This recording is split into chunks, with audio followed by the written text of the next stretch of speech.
Darussalam adalah sebuah negara kecil dengan luas wilayah 5.765 km persegi yang terletak di pantai utara Pulau Kalimantan, Asia Tenggara. Negara ini berbatasan dengan Laut Cina Selatan di sebelah utara, sedangkan seluruh daratan lainnya dikelilingi oleh negara bagian Sarawak, Malaysia. Menurut data terbaru, jumlah penduduk Brunei diperkirakan sekitar 460.000 jiwa, di mana populasi ini terbilang relatif kecil jika dibandingkan dengan negara di Asia Tenggara lainnya. Brunei memiliki sistem pemerintahan monarki absolut, di mana saat ini Brunei dipimpin oleh Sultan Hassan Al-Bolkiah. Dalam sistem pemerintahan ini, Sultan memiliki kekuasaan yang sangat besar dan hampir semua aspek pemerintahan dan kehidupan negara diatur oleh keputusan kerajaan. Brunei dikenal sebagai salah satu negara kaya raya, di mana negara ini memiliki cadangan minyak bumi dan gas alam yang melimpah. Sumber daya alam ini telah menjadikan Brunei sebagai salah satu negara dengan pendapatan per kapita tertinggi di dunia. Pendapatan dari sektor minyak dan gas menyumbang sekitar 90% dari total pendapatan negara. Meskipun terbilang sebagai negara sultan yang kaya raya, negara ini menghadapi masalah yang sangat serius, terutama pada sumber daya alam yang mulai menipis, di mana dikabarkan sejak 2018 oleh British Petroleum Oil serta lembaga riset lain menyatakan cadangan emas hitam dan gas alam Brunei akan ludes dalam 20 tahun lagi. Hal ini sangat berdampak pada perekonomian negara, yang dimana pendapatan negara ini sangat bergantung dari sektor minyak dan gas alam.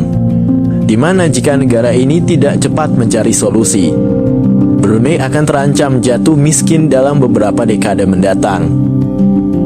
Mengatasi ancaman ini, Brunei telah mengambil beberapa langkah strategis untuk diversifikasi ekonominya dan mengurangi ketergantungan pada minyak dan gas. Langkah-langkah penting telah diambil oleh negara ini. Salah satunya pemerintah Brunei meluncurkan Wawasan Brunei 2035, di mana ini adalah sebuah rencana jangka panjang yang bertujuan untuk mengembangkan sumber-sumber pendapatan alternatif, meningkatkan daya saing ekonomi, dan menjadikan Brunei sebagai negara dengan penduduk yang berpendidikan tinggi dan berketerampilan. Negara ini juga terus berupaya meningkatkan sektor pariwisata serta mempromosikan kekayaan budaya dan alamnya, seperti Taman Nasional Ulu Temburong, Kampung Ayer, serta tradisi Melayu Islam. Investasi dalam infrastruktur pariwisata ini termasuk hotel, transportasi, dan fasilitas wisata lainnya. Hal ini bertujuan untuk menarik lebih banyak wisatawan internasional. Brunei juga berinvestasi besar dalam pendidikan dan pelatihan keterampilan teknis untuk menciptakan tenaga kerja yang kompeten dan berdaya saing global. Ini termasuk program beasiswa ke luar negeri, pembangunan universitas dan institut teknologi, serta program pelatihan keterampilan vokasional. Selain itu, Brunei juga berinvestasi dalam teknologi dan inovasi untuk mengembangkan sektor-sektor baru seperti teknologi informasi dan komunikasi. Sedangkan untuk memperluas basis ekonominya, Brunei aktif mencari peluang investasi asing dan kerjasama internasional. Ini termasuk menjalin kemitraan dengan negara-negara tetangga di ASEAN dan memperluas hubungan dagang dengan negara-negara lain di dunia.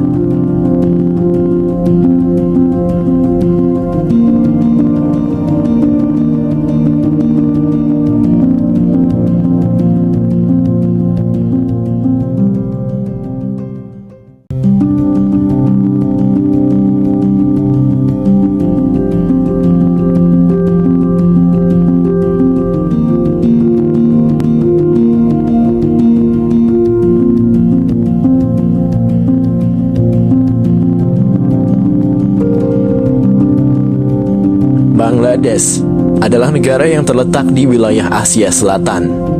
Memiliki luas wilayah sekitar 147.570 km persegi, dengan penduduk lebih dari 175 juta jiwa, menjadikannya menjadi negara terpadat ke-8 di dunia. dengan rata-rata terdapat sekitar 1.117 jiwa per kilometer persegi. Kepadatan penduduk yang tinggi ini memberikan tekanan besar pada sumber daya alam, infrastruktur, dan layanan publik. Meskipun telah mencapai beberapa kemajuan ekonomi, negara ini masih menghadapi tantangan kemiskinan yang signifikan. Sebagian besar penduduknya hidup di bawah garis kemiskinan dan akses terhadap pendidikan, perumahan yang layak, dan layanan kesehatan masih merupakan masalah serius.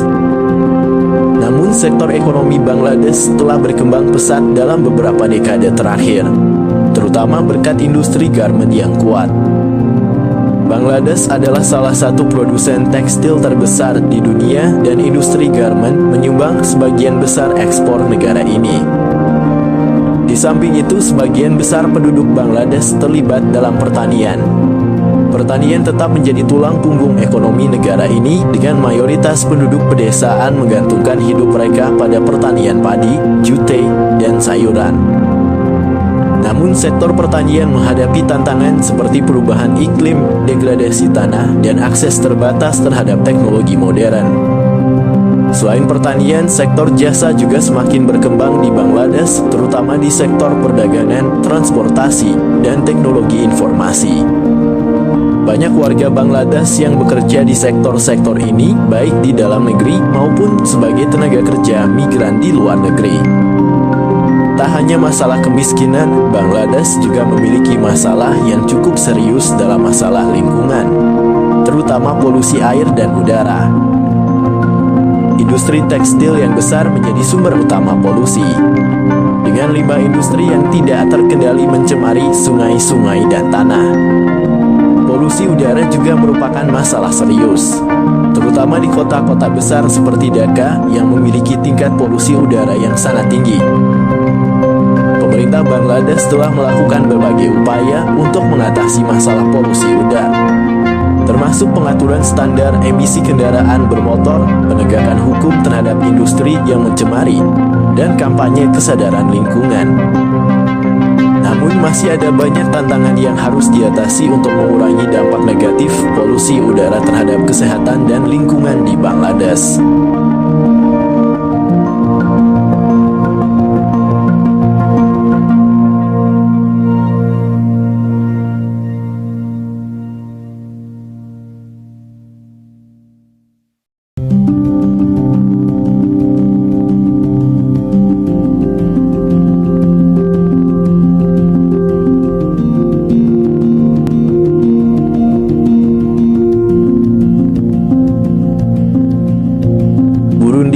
Negara di kawasan benua Afrika bagian tengah. Negara ini berbatasan langsung dengan Rwanda di sebelah utara, Tanzania di sebelah timur, dan Republik Demokratik Kongo di sebelah barat. Sejak 1916, wilayah Burundi disatukan dengan negara tetangganya, yakni Rwanda, dan disebut kawasan Rwanda-Urundi. Kawasan ini menjadi wilayah mandat Liga Bangsa-Bangsa yang dipercayakan kepada Belgia. Setelah Perang Dunia II berakhir pada 1945, Rwanda-Urundi menjadi wilayah perwalian PBB kendati masih dikendalikan Belgia. Hingga akhirnya tanggal 1 Juli 1962, Rwanda-Urundi mendapatkan kemerdekaan dan kembali dipisah menjadi dua wilayah yang berbeda, yakni Rwanda dan Burundi. 4 tahun setelah merdeka, yakni sejak tanggal 1 Juli 1966, Burundi yang semula berbentuk kerajaan mendeklarasikan diri sebagai republik. Bentuk negara dan sistem pemerintahan republik yang dianut Burundi masih bertahan hingga saat ini. Wilayah Burundi terkurung daratan dan berbatasan dengan Danau Tanganyika yang merupakan salah satu danau terpanjang di dunia. Negara-negara lain yang berbatasan dengan Burundi yaitu Republik Demokratik Kongo Barat, Rwanda Utara, serta Tanzania Timur dan Selatan. Negara ini memiliki luas sekitar 27.834 km persegi dengan populasi mencapai 11,8 juta. Ibu kota Burundi terletak di Gitega yang menjadi pusat politik, sedangkan untuk pusat ekonominya di wilayah Bujumbura dengan penggunaan bahasa Kirundi, Prancis, dan Inggris.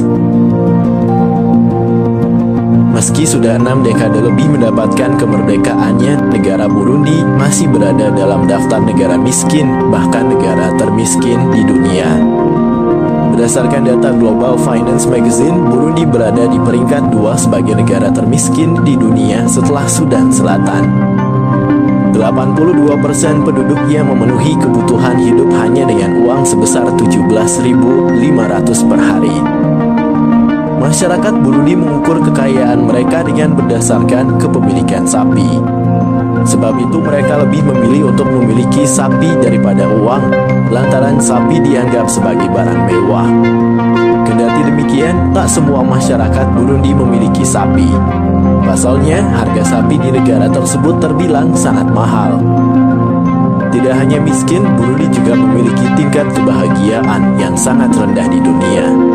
Sebuah studi tahun 2007 menunjukkan orang Burundi memiliki tingkat kepuasan hidup yang sangat rendah.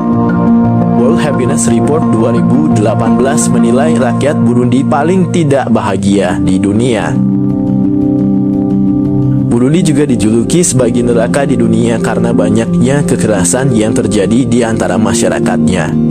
Kekerasan tersebut terjadi akibat perang saudara yang berlangsung sejak 1972 hingga 2018. Kekerasan tersebut merenggut jutaan korban jiwa. Hingga saat ini perang saudara masih terus terjadi, namun dalam skala relatif kecil. Akibat perang saudara, lebih dari 1 juta penduduk mengungsi dan menciptakan lingkungan politik yang sangat tidak stabil.